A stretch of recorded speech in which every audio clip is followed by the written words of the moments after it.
आज हम सीसीई के लिए एक कंप्लीट रोड मैप डिस्कस करेंगे। बहुत सारे स्टूडेंट्स कंफ्यूज्ड होते हैं, ये सीसीई, पीएमएस और पीसीएस ये क्या है। समझ लें कि ये तीनों जो नाम हैं वो एक ही चीज़ के हैं। ये जो एग्ज़ाम है, it is provincial exam and it is conducted by SPSC, Sindh public service commission. अब आपको पता है कि जो सीसीई का एग्ज़ाम है, जो स्क्रीनिंग टेस्ट है, वो आपका समझ लें कि रमज़ान के बाद जो है वो होने वाला है। और जो नेक्स्ट एडवर्टाइजमेंट है वो भी बहुत जल्दी आने वाली है। तो आई वुड से कि आप अपनी तैयारी आज से अच्छे से स्टार्ट करें। एडवर्टाइजमेंट के लिए वेट ना करें। ऐसा ना हो कि एडवर्टाइजमेंट आ जाए, आपकी तैयारी ना हो और जो एमपीटी है या फिर स्क्रीनिंग है वो होने के बाद फ़ौरन ही रिटन जो एग्ज़ाम है उसकी डेट भी अनाउंस हो जाती है। तो ऐसा ना हो कि आपकी जो तैयारी है वो इनकम्प्लीट हो और आपको एक सरप्राइज़ मिले। आपने पहले से ही अपनी तैयारी स्टार्ट कर देनी है। जो स्क्रीनिंग टेस्ट है, काफ़ी हद तक इसको सीएसएस की तरह ही कर दिया गया है। 200 एमसीक्यूएस हैं और इसमें अब नेगेटिव मार्किंग भी नहीं है।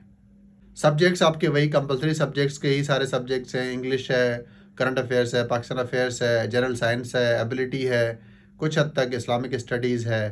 थोड़ा बहुत अब इसके अंदर इन्होंने जो कंप्यूटर है उसकी भी कुछ चीज़ें ऐड कर दी हैं। तो आपने इसी तरह जो एमसीक्यूएस है उनकी तैयारी करनी है। कोई भी एक आप किताब उठाएं जो लेटेस्ट हो, एमसीक्यूएस से रिलेटेड कुछ वेबसाइट्स हैं, आप उनको फॉलो करें। डेली बेसिस पे आप 200 से 300 एमसीक्यूएस सॉल्व करें। फ्राइडे, सैटरडे, संडे इन दिनों में आप ऐसा करें कि मॉक पेपर भी दें और आप रिविजन्स भी करें। जो आपने पूरे हफ्ते में चीज़ें पढ़ी हैं, चीज़ों को नोट भी करते जाएं ताकि आप एमसीक्यूएस को अच्छे से प्रिपेयर कर सकें और एमपीटी को पास कर सकें। बहुत सारे कैंडिडेट्स एमपीटी पास कर लेते हैं, लेकिन उनके लिए जो चैलेंज होता है वो रिटन पार्ट होता है। अब ये जो रिटन पार्ट है इसमें 10 सब्जेक्ट्स होंगे आपके। अगेन वही सीएसएस वाले कंपलसरी सब्जेक्ट्स हैं और बाकी जो ऑप्शनल हैं वो भी तकरीबन सीएसएस वाले ही होते हैं।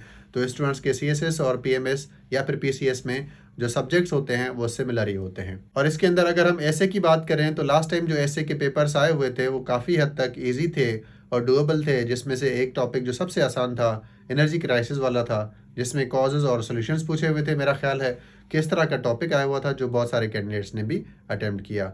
इसके अलावा प्रेसिडेंट कंपोजिशन का पेपर होता है। अब ये जो 2 सब्जेक्ट्स हैं इनके लिए आपने कोई रिसोर्स वगैरह फॉलो नहीं करना है। इसके लिए आप ग्रामर की चीज़ें हैं उनको कवर कर लें, पास्ट पेपर्स को देख लें और उसके बाद ये देखें कि ऐसे को अटेम्प्ट कैसे करना होता है, ऐसे का फ्रेमवर्क और स्ट्रक्चर क्या होता है। और उसके लिए फिर आप अपने कंपलसरी एंड ऑप्शनल सब्जेक्ट्स को ऐसे प्रिपेयर करेंगे ताकि ऐसे के लिए आपके पास कंटेंट आ सके। जो करंट अफेयर्स का पेपर है उसके अंदर आपने क्या करना है कि आप रिसर्च पेपर्स और मैगजीन्स को पढ़ें ताकि आप क्वालिटी कंटेंट पेपर के अंदर प्रोड्यूस कर सकें। पाकिस्तान अफेयर्स के लिए बहुत सारी किताबें हैं।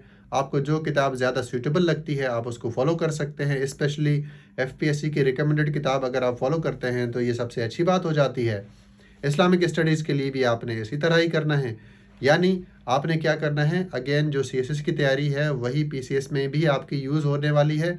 बस आपने पीसीएस के कुछ पास्ट पेपर्स को देखना है, उन क्वेश्चंस को एनालाइज करना है और अंडरस्टैंड करना है कि एसपीएससी की क्या डिमांड और एक्सपेक्टेशन है और किस तरह के सवाल आते हैं। एक और जो चेंज है, जो डिफरेंस है पीसीएस और सीएसएस के अंदर, वो ये है कि सीएसएस में 4 सवाल होते हैं और 20 एमसीक्यूएस होते हैं। टाइम 3 घंटे का होता है। पीसीएस के अंदर एमसीक्यूएस नहीं होते और 5 सवाल होते हैं और 5 सवाल आपने अटेम्प्ट करने होते हैं 3 घंटे के अंदर। यानी वो जो एमसीक्यूएस का पार्ट है वो आपका हटाया हुआ होता है इसके अंदर से। अब यहाँ पर क्योंकि आपके पास 5 क्वेश्चंस हैं और आपके पास जो टाइम है वो 3 घंटे का है, तब आप यहाँ पर टाइम मैनेजमेंट पे ज़्यादा काम करते हैं।